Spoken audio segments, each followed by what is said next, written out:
మిత్రులారా, ఇప్పటివరకు దుర్యోధనుడు పాండవుల సైన్యాన్ని చూసి ఆశ్చర్యపడ్డాడు. ద్రోణాచార్యుడిని ఉద్దేశించి మాట్లాడడం మొదలు పెడుతున్నాడు. ఈ మాటల్లో దాగి ఉన్న గర్వం, భయం, రాజకీయ తెలివితేటలు మనం ఇప్పుడు తెలుసుకుందాం. ఈ శ్లోకాన్ని సంజయుడు చెబుతున్నాడు. ధృతరాష్ట్రునికి యుద్ధరంగంలో జరిగిన ప్రతి మాట, ప్రతి భావం తెలియజేస్తున్నాడు. కానీ ఈ శ్లోకంలో మాటలన్నీ మాట్లాడేది దుర్యోధనుడు. అతను ద్రోణాచార్యుడితో మాట్లాడుతున్నాడు. దుర్యోధనుడు తన ఆచార్యుడైన ద్రోణాచార్యునితో ఈ మాటలు మాట్లాడుతున్నాడు.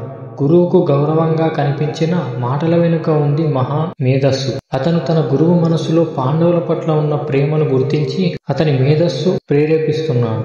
దుర్యోధనుడు గురువు శిష్య బంధాన్ని రాజకీయంగా వాడుతున్నాడు. మీ శిష్యుడు మీపై ఆయుధం ఎత్తబోతున్నాడు అని చెబుతూ గురువులోని వీరత్వాన్ని, ప్రతిష్టను కదిలించాలనుకున్నాడు.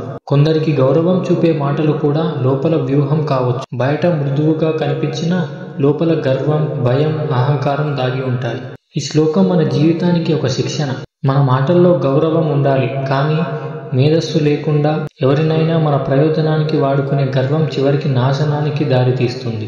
దుర్యోధనుడు చూపిన గర్వం, ఆత్మవంచన తన పతనానికి మొదటి మెట్టు అయింది. మన జీవితంలో కూడా గురువులను, పెద్దలను, సత్యాన్ని మాయ చేసే ప్రయత్నం చేసినప్పుడు మన ధర్మక్షేత్రం మనకే శత్రువు అవుతుంది. ఈ శ్లోకం మనకు చెప్పేదేమిటంటే, మేధస్సుతో గెలవాలనుకునే మనిషి తాత్కాలికంగా ముందుకెళ్తాడు, కానీ ధర్మంతో ఉన్నవాడు ఎప్పటికీ గెలుస్తాడు. గౌరవం అంటే మనసులో నుండి రావాలి. మేధస్సు చూపిన గౌరవం మన ఆత్మబలాన్ని తగ్గిస్తుంది. ఇదే భగవద్గీత 1వ అధ్యాయం 3వ శ్లోకంలోని ఆంతర్యం. ఇక్కడ నుండి దుర్యోధనుడు తన సైన్యాన్ని, నాయకులను వివరించడం మొదలు పెడతాడు. తరువాతి వీడియోలో దుర్యోధనుడు తన సైన్యంలో ఉన్న వీరులను ఒక్కొక్కరుగా ప్రస్తావిస్తూ తన అహంకారాన్ని ఎలా బయట పెడతాడో చూద్దాం. ధర్మం పట్ల గౌరవం చూపు, అధర్మం పట్ల గర్వం కాదు. అప్పుడు కృష్ణుడి కరుణ ఎప్పుడూ నీతోనే ఉంటుంది. హరే కృష్ణ.